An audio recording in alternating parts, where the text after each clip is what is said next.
They say fashion is all about appearances, but the best designs often hide their true complexity beneath a simple surface.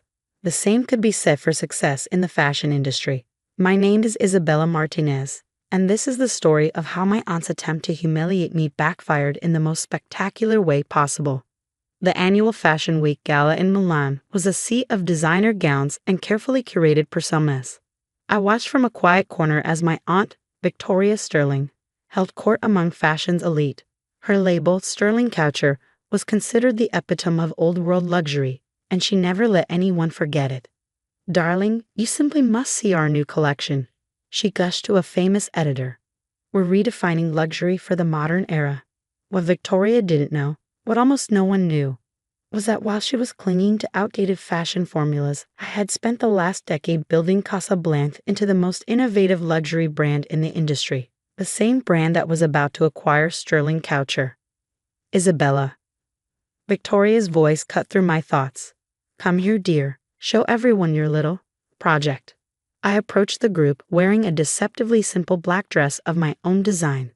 The construction was revolutionary, using techniques I developed in my little workshop, but to Victoria, it probably looked plain compared to her over-embellished creations. "My niece," Victoria announced to her audience, "runs a small dressmaking shop. Very artisanal." The way she said it made it sound like a quaint hobby. "How interesting," murmured a fashion journalist. "In these days of fast fashion, it's nice to see someone keeping old traditions alive." Victoria's smile was pure condescension. "Yes, Isabella has always been traditional." Though perhaps if she'd accepted my offer to learn real fashion business at Sterling, she might have progressed beyond basic alterations. If only she knew that Casablanca's innovative designs and sustainable practices had revolutionized the industry, that our profit margins were triple those of traditional luxury houses, that our waiting lists for custom pieces stretched months long. "Everyone has their place in fashion," Victoria continued. "Not all of us can be visionaries after all." I thought about the folder on my laptop containing the final acquisition papers, about how Casablanca had systematically purchased Sterling Couture's debt through shell companies over the past year, about the press release scheduled for tomorrow morning. "How is Sterling Couture doing?" asked another journalist. "I heard rumors about financial difficulties." Victoria waved her hand dismissively. "Mere speculation. We're stronger than ever.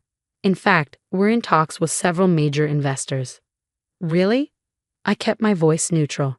I heard the last quarter's numbers were concerning. Victoria's eyes narrowed slightly. "And where would a seamstress hear such things?" "One picks up interesting information in a small shop," I replied. "People talk while being fitted." My phone buzzed. A message from my CEO, technically my employee, though Victoria thought she was my boss at the small shop. "Final contract signed. Press embargo lifts at 9 a.m. tomorrow." Perfect timing. Victoria's latest collection was set to debut at 10 a.m. "Speaking of fittings," Victoria said loudly, "perhaps you could help with some last-minute alterations for tomorrow's show? We could pay you your usual, modest rate." Several people tittered. Victoria had been doing this for years, trying to put me in my place by treating me like household staff at industry events. "I'm afraid I'm quite busy," I replied. "Running a business takes considerable time, even a small one." "A business." Victoria laughed. "Darling, let's be realistic. You have a charming little hobby that barely pays its rent. This," she gestured around the opulent gala, "is a real fashion business." I thought about Casablanca's headquarters in Paris, our sustainable production facilities in Italy, our innovative design studios in New York and Tokyo, about the revolutionary fabric technologies we developed, the patents we held, the way we transformed luxury fashion production, while maintaining absolute secrecy about our ownership. "Perhaps you're right," I said mildly. "Though sometimes success isn't about size or appearance, it's about innovation and timing." Victoria missed my meaning entirely, already turning back to her admirers. "Innovation is overrated. True luxury is about tradition, about maintaining standards. That's why Sterling Couture will always be an industry leader." My phone buzzed again. The final confirmation I'd been waiting for. Our teams were already in place at Sterling's production facilities, ready to begin the transition the moment the announcement was made. Later that night, in my hotel suite, Not the modest room Victoria would have expected, but the royal suite she tried and failed to book. I reviewed the morning's press release one final time. The fashion world was about to learn that Casablanca, the mysterious brand that had revolutionized luxury fashion, had acquired sterling couture. That the small dressmaking shop Victoria had mocked was actually a front for one of the most successful fashion innovations in decades. But first, I had one more fitting to attend. Victoria had insisted I come to her studio early tomorrow to observe a real fashion show preparation. Little did she know, she was about to get a masterclass in modern luxury fashion management. The morning of Sterling Couture's fashion show dawned bright and clear in Milan. I arrived at Victoria's studio at 7 a.m., watching the chaos unfold from a quiet corner. Models were being fitted, makeup artists were rushing about, and my aunt was in full director mode. No, no, no, Victoria shouted at a trembling assistant. The sequins must catch the light exactly right. This is luxury fashion, not some department store display. What she didn't notice was that several key people in the room, her production manager, head of PR, and chief financial officer, were glancing at their phones with increasing frequency. The press embargo would lift in exactly 1 hour. Isabella. Victoria spotted me. Come see how real fashion is created. Though try not to get in the way, we can't have any amateur interference today. I smiled, thinking of the 3 Casablanca shows I'd already orchestrated this week under my secret identity as the brand's founder. Of course, I'm here to learn.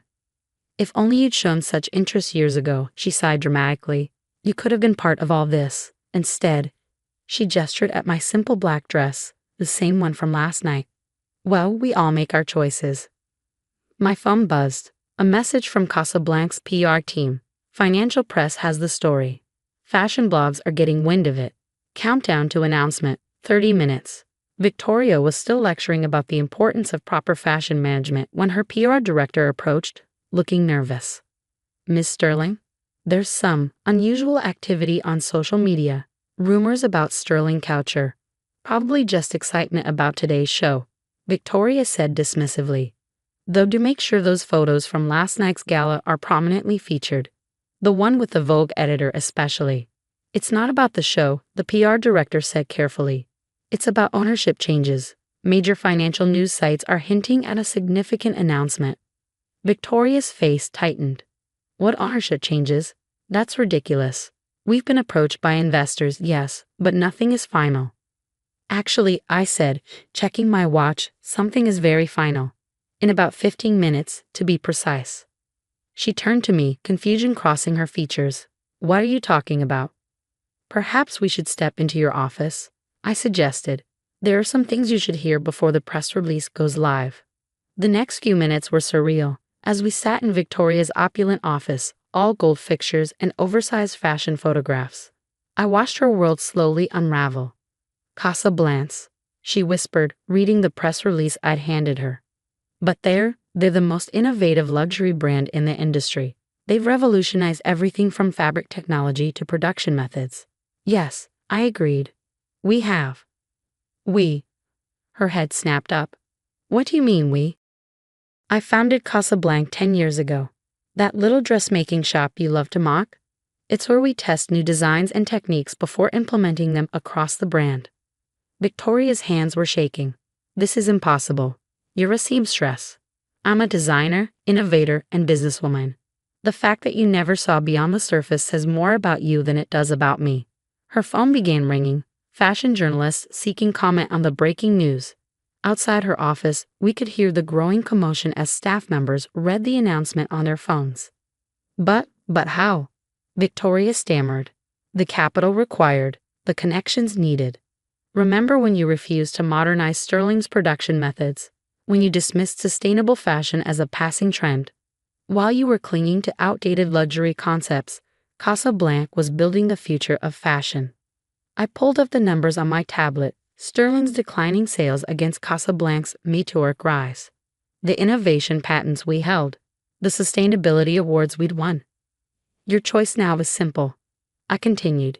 You can fight this and watch Sterling Couture disappear, or you can join us in creating something better. Your technical skills are excellent when you're not blinded by ego. Join you? She laughed bitterly. Become an employee in my own company. No, become a partner in a bigger vision. Sterling Coucher's heritage combined with Casablanca's innovation could create something extraordinary. The office door burst open, her CFO rushing in with panic in his eyes. Victoria, have you seen the news? Casablanca, they've acquired controlling interests. Our stock is soaring. Yes, Thomas, she said quietly. I've just been talking with Casablanca's founder. She looked at me with new eyes, seeing beyond the simple black dress for the first time. My niece, apparently. The transformation of Sterling Couture began immediately. We maintained the brand's heritage while modernizing its approach. Victoria, once she got over her shock, proved to be a valuable partner, her eye for classical luxury complementing Casablanca's innovative techniques. The fashion press had a field day with the story. Fashion's greatest revelation. Casablanca founder unveiled, read one headline. From seamstress to fashion empire, the industry's best-kept secret, declared another. A year later, I stood on the runway after our first combined show, Sterling by Casablanca.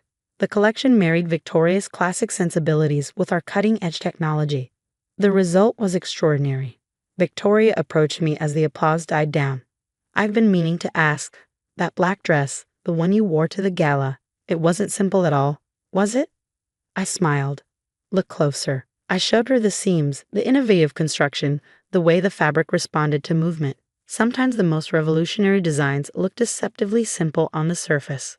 Like a successful businesswoman disguised as a seamstress, she shook her head ruefully. I should have known. Your grandmother, my sister, she always said you'd surprise us all someday. The mention of my grandmother, the woman who taught me my first stitches and encouraged me to dream bigger, wrought a wave of emotion. She hadn't lived to see my success, but she believed in it from the start. She also said something else. I reminded Victoria that true luxury isn't about labels or logos. It's about quality, innovation, and respect for the craft. Victoria finished. I forgot that somewhere along the way. Got caught up in the image rather than the substance.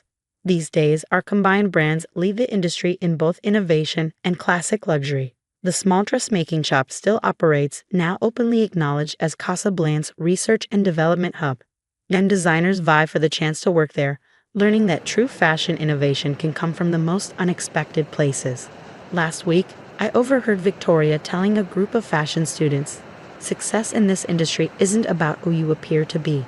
It's about what you can create, what you can innovate, and most importantly, what you can see in others.